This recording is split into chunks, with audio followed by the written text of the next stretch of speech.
আসসালামু আলাইকুম। চলেন আপনাদের সাথে শেয়ার করি দেশ থেকে আনা খই নানুর হাতে বেজে দেওয়া ওইটার আমসি রেসিপি।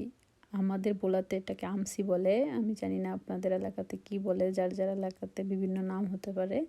তো এখানে আমি চাউল বেজে গুঁড়ো করে নিয়েছি, খেজুরের গুড়, নারিকেল কোরানো, তারপরে আমি এখানে খইয়ের সাথে নারিকেল কোরানোটা দিয়ে আমি এখানে দিয়ে দিছি গুঁড়ো দুধ, আর এখানে দিয়ে দিতেছি আমি হলো নারিকেল চালটা যে গুঁড়ো করে রাখছি ওই চালের গুঁড়োটা।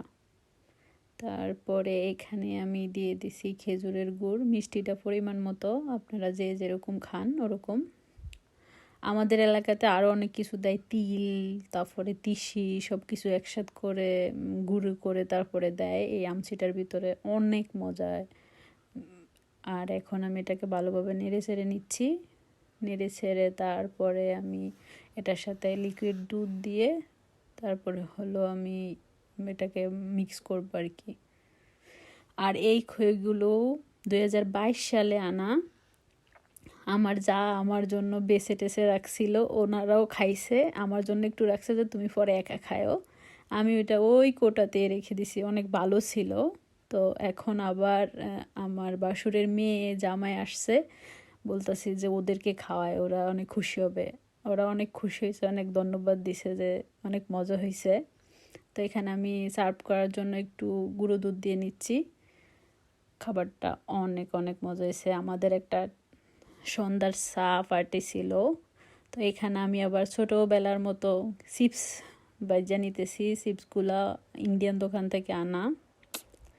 এই চিপসগুলো খাইতে আমি অনেক পছন্দ করি, আমার ছেলেও, ও কুরকুর কুরকুর করে খায় চিপসগুলা।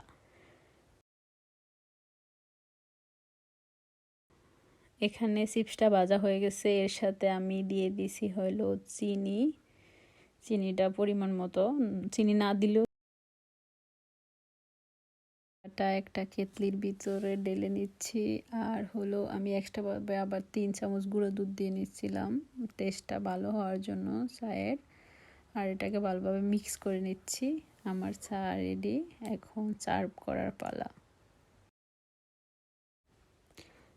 এই যে আমাদের সাদা মাটা চায়ের আড্ডা, এখানে চা নিয়ে নিচ্ছি সবাই খাওয়ার জন্য।